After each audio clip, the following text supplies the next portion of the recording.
And so today we are going to start our second test information. So we're going to look at graphs, and we're going to talk about functions and function notations, and then really all about graphs. So we are going to use everything that we talked about in Unit 1. So just get prepared. Okay, so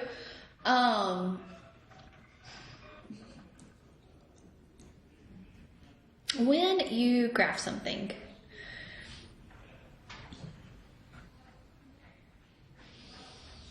you have a coordinate grid that has a x-axis and it has a y-axis. Okay. If you were to just graph, let's just graph a straight line here. So if I just drew a straight line through here, this, let's just say this is 1, 1, and this is 2, 2. Okay, so when you have a graph and you are looking at a graph, you have x values and you have y values. So this point here would be 2, 2. So you have x and y values of ordered pairs, right?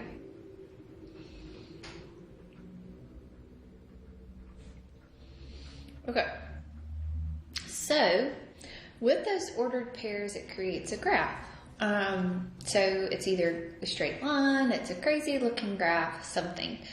So when you look at graphs, you can find the domain. Domain means the set of all x values.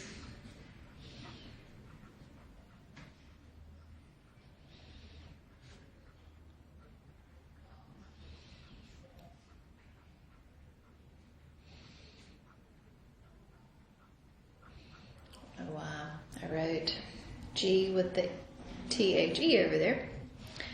And then your range is going to be the set of all y values.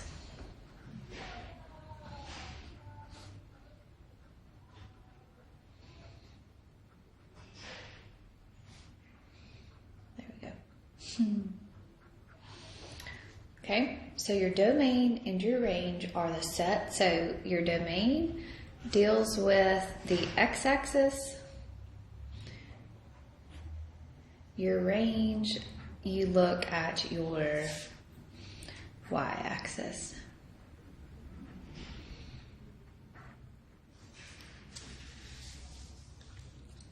Okay, your domain and range can be put in two types of notation. I like to put it in interval notation.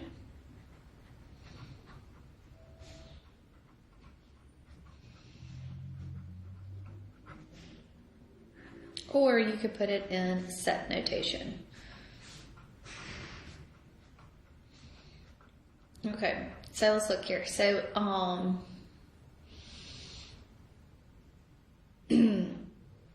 this is my domain is increasing from left to right. So I'm plugging in all x values in my domain here. So my interval notation would be negative infinity to infinity. Okay, your set notation for this one would be like all real numbers for this one because I can plug in everything. If it wasn't all real numbers, something with a set notation would be like x is greater than 4. I don't know, that would be a set notation. Something like this. This is actually set notation here. Okay, these are examples of set notation, and these are examples of interval notation, or 4 to infinity, like that. Okay? All right, so let's look at these graphs that I have given you. And let's see if we can find the domain and the range. So I'm going to zoom in so you can see this one. Okay, so let's look at number 1 here. So I want to find the domain, okay, and I want to find the range. All right, so this one is going to continue. So if I had to look here, 1, 2, 3, it looks like it gets close and close to that 3, but it never touches that 3. So my domain is going to be from negative infinity to positive infinity, but you're excluding the 3 from that. So domain would be negative infinity to 3, union 3 to infinity. You see how it's not defined here? Okay. The range is the y values. Okay. So if you were to look at the range, look how this is negative infinity to infinity. So it never touches y equals, that's a 0 here. Y equals, whoa, sorry. It never is going to touch the x-axis, right? So that would be y equals 0. So it's going to be all real numbers except for 0. Okay, remember your range is your y values and your domain is your x values.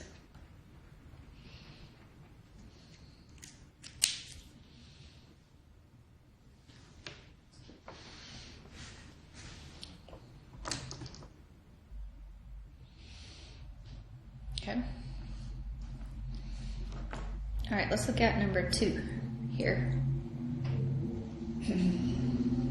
Okay, so for your domain, you have a stopping point, and that x value, okay, so here's the y-axis here, so that's a 1, 2, 3. So it's a negative 3, so your domain is everything greater than or equal to negative 3, so it'd be negative 3 to infinity. Okay, it's not going past that, so it's not going in the negative infinity direction. And so I flipped my page just because it makes life a little bit easier. So then if you look at your range, okay, so your range, this is negative infinity to positive infinity. Okay, so your range is going to have a stopping point as well. And that stopping point is negative 1, negative 2, negative 3, negative 4. So negative 4 to positive infinity.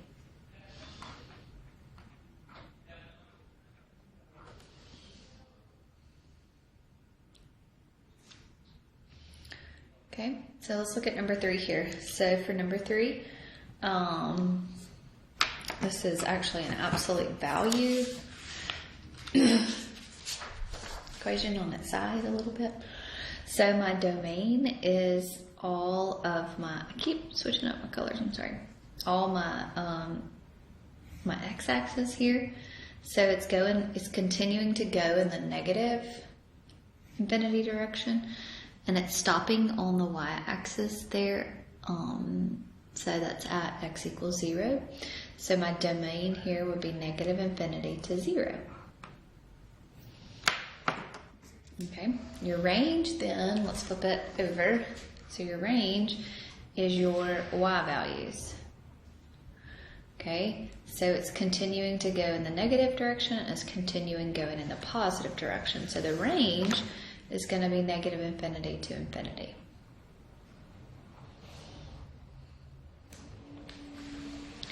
Okay, let's look at number 4. So my domain here stops. So I have a stopping point here and I have a stopping point here on my x-axis. So it's not going to be negative infinity to infinity, but it will be negative 1, 2, 3, 4. So negative 4 all the way up to a 1. The 1 will have a bracket and the negative 4 will have a parentheses. Okay, we're looking at the x-axis. So it's stopping and it's stopping. And what x value does that coincide with? All right, so same thing here. We're going to look at the y-axis. Sorry. So it has a stopping point here on your y-axis here, and it's got a stopping point on your y-axis here. So that would be negative 1, 2, 3, 4, 5, 6, 7. So negative 7 is my y value. And up to 1, 2, positive 2.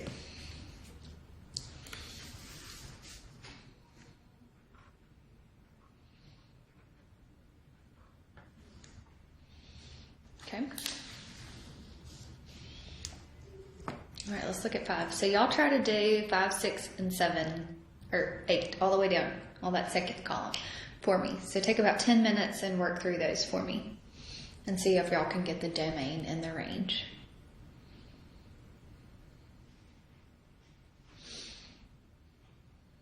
Okay. So for number 5, we have something called a jump in the graph where it's not defined. It's not defined here on the x-axis at a negative 1, okay? But my domain is going to be negative infinity to that negative 1 union negative 1 to positive infinity. Okay? So the same thing's going to happen with our range. It's a straight line, but we have a jump in our graph. Okay, so my jump in the graph occurs, so it's going to be from negative infinity to positive infinity, but my jump occurs at negative 1, 2, 3, at negative 3. So it's not going to be defined at that point. Jeez, sorry. So it'll be negative infinity up to negative 3, union negative 3 to infinity. Okay. All right, so let's look at this next one, number 6. All right, my domain is what your x values can be, so I can plug in anything I want to. So my domain is negative infinity to infinity. It's continuing to go in both directions. And now my range, I'm going to flip over a piece of paper. So there is a stopping point in both ways. So I have a low point here, and I have a high point up here. So it's going to go in between negative 1, 2, 3, 4, 5, negative 5, up to 1, 2, 3, 4, 5, up to a positive 5.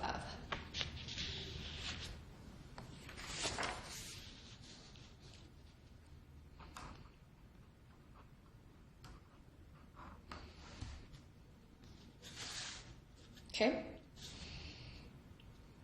All right, number 7. So number 7, I've got a little crazy looking graph, but my domain, it continues to go in both directions. So my domain is negative infinity to infinity. And then my range is going to be what the y values can be here. Sorry. So negative infinity to infinity. So it's going to continue to go in the negative infinity direction, but there is a stopping point here.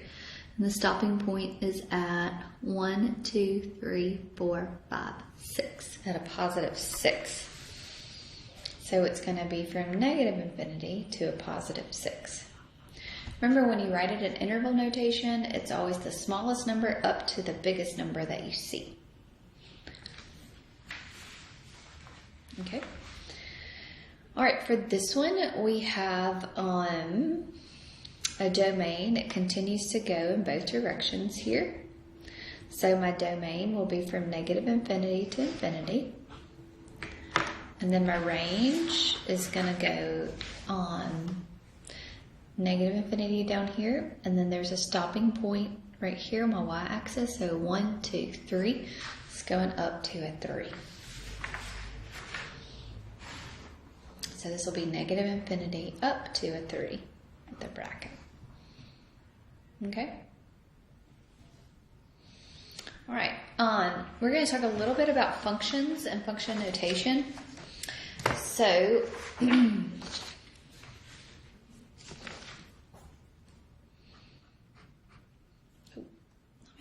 sorry.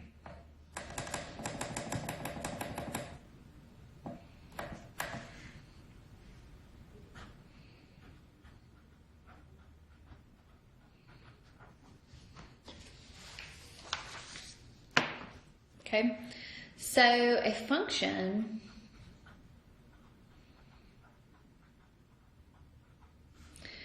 is a way to write equations.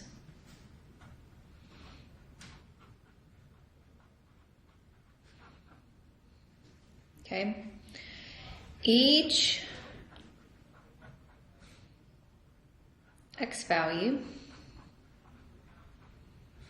is paired with exactly one y value. So what this says is that the x values have to be mapped to one y value. So if you have multiple x values, it has to give you the same y value. So what that means is that if I had 2 and the y value was a 4, I couldn't have 2 and a y value of a 5. That would not be a function.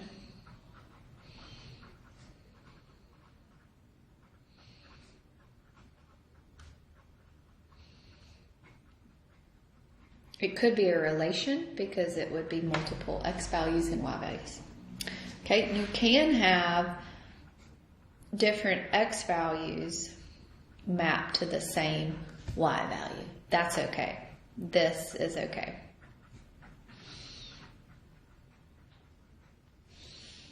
Okay, so this is fine. So functions, we're going to just talk about looking at the graphs today. Tomorrow we're going to look at function notation. So you're only going to be able to do part of your homework tonight, which is going to be a good thing for you, right? So, so functions, when you're looking at a graph, we have something called the vertical line test.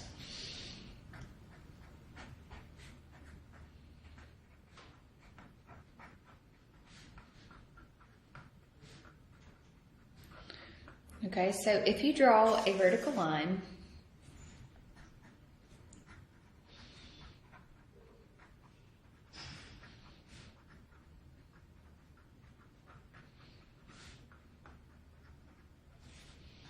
through your graph,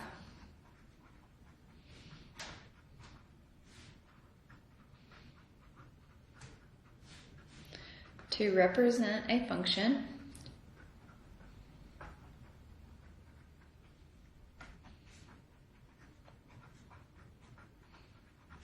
it must only touch the graph once.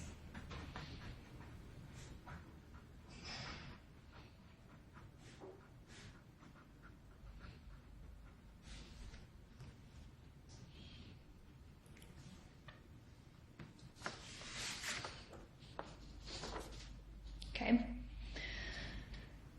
So let's look at these 8 questions that I have for you. If I were to draw a vertical line through my graph anywhere that I want, I'm going to try to get another color in here. So no matter where I draw my line, my vertical line, this one would be a function. This one would also be a function. Okay, what about this one? That is not a function.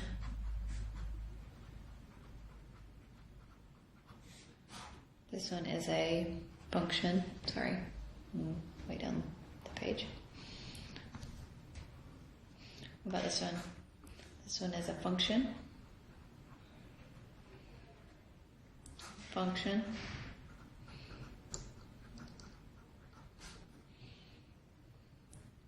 Function. And last but not least, a function. So every x value has to be mapped to only one y value. Okay? So I want you to start working on your homework, and you should only be able to do the graphing part of your homework. You can go ahead and work on the function part of your homework, but we'll cover that tomorrow because I wanted this to be in 2 sets, 2 different parts. Okay, if you need anything, let me know. Y'all have a good day.